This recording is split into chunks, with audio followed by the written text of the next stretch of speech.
If you're using a USB microphone like I'm using right now, and you find that your audio sounds bad and unpleasant and funky like this instead of clean and clear and under control like this, then I'll show you a few quick steps to help your USB microphone sound its best. Because the truth is, even though there are microphones that are better than other microphones, in today's world, it is very rare to find a microphone that genuinely sounds bad when it's set up properly. And when it comes to USB mics specifically, like this is the Sennheiser Profile, I would say that more than 90% of the time, the reason that they sound bad is because the gain level is set incorrectly. Super simple.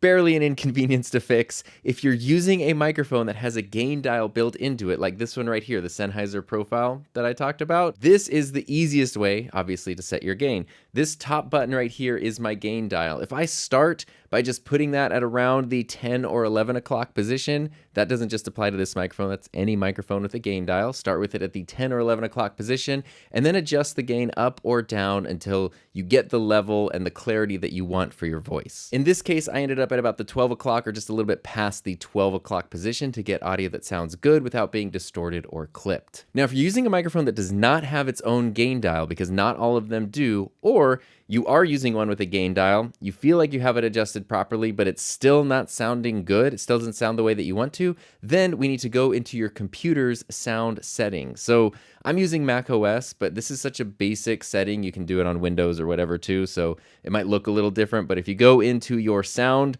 control panel, whatever you want to call that, select your microphone, in this case, again, the Sennheiser Profile, you should be able to adjust your input volume. My recommendation is to start with this at about 75%, and then adjust again up or down until you get the level that you want. In this case, 83% happened to be the level that sounded good with the microphone that I'm using right now. It totally depends on your microphone. There is no universal best setting. It's just something to be aware of. I can kind of see my input level here is not clipping and peaking and going all the way over to the end here. It's kind of right about halfway, a little past halfway, and that's going to be a good amount of signal for me to send to whatever software I'm using to record or stream or whatever. Now, something interesting that I found personally is that when I'm using headset microphones, this input volume needs to be turned way down, sometimes to like 15 or 20%, and then there's still plenty of gain, plenty of volume coming from these.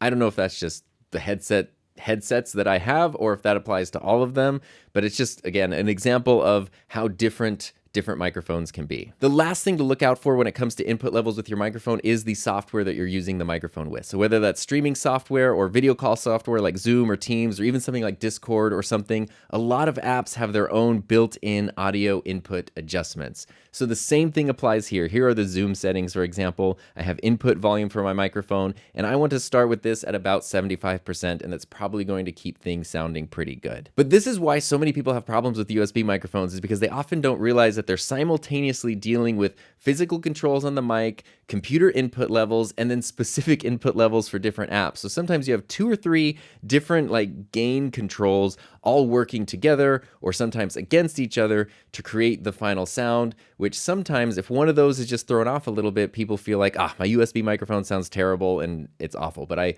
promise you, pretty much any USB microphone can sound un-USB-leavably good.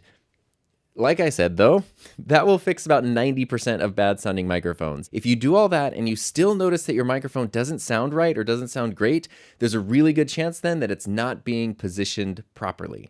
In general, microphones sound their best when they're about a fist's distance, or as I like to call it, a fistance, away from your mouth. So, one fist in between you and the microphone, that's probably going to help things sound their best. Most mics are designed to be close to the sound source, which is usually you and your face. There is a little bit of flexibility here depending on your microphone and how you have your gain levels set. If you're somebody who really hates having a microphone right next to your face, you might be able to boost your gain a little bit and push the microphone away a little bit. You probably will introduce some more room tone and some reverb that's going to kind of sound a little bigger and a little more echoey, but there is a little bit of flexibility. Generally, though, if you want the absolute best quality, keep it that fist distance from your face and you're going to sound awesome. But positioning the microphone is only part of that equation because you also need to know how your specific microphone works. If you notice how this microphone is positioned, I'm talking into the side of it. Some microphones are meant to speak into the end. They are end address microphones, and other microphones you are meant to talk into the side of them.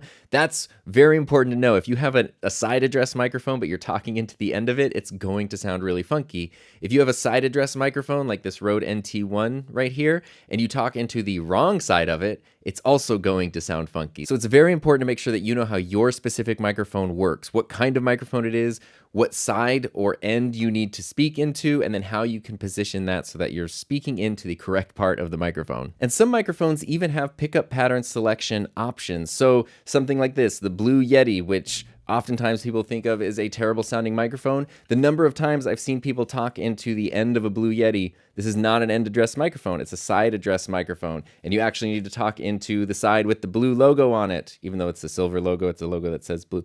You need to talk into this side of the microphone, not this side of the microphone. Unless the Yeti and some other microphones let you actually select how the microphone is picking up sound. So that means, is it only picking up sound from this side? Is it picking up sound from the front and the back? Is it picking up sound in every direction?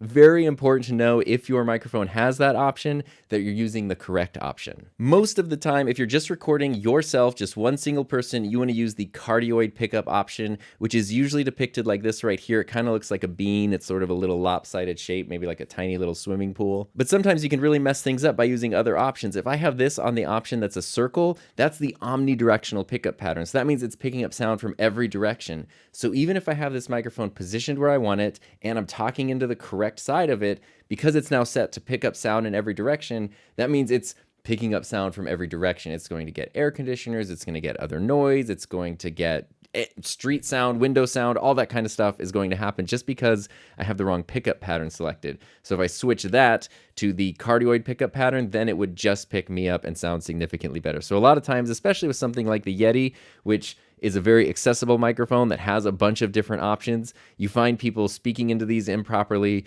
having the improper gain settings, and using the wrong pickup pattern, and they're like, oh, the microphone sounds bad. And it's like, no, the microphone just needs to be set up properly. So once you've got your gain level set and your microphone is positioned properly and you have the proper settings turned on, it should be sounding pretty great. You are then just dealing with the microphone's unprocessed natural sound, which in some cases is fine. Like with this microphone here, the Sennheiser Profile, I kind of like it just the way that it sounds. There's pretty much nothing I need to do like before I publish this video or use it in a live stream or a podcast or something.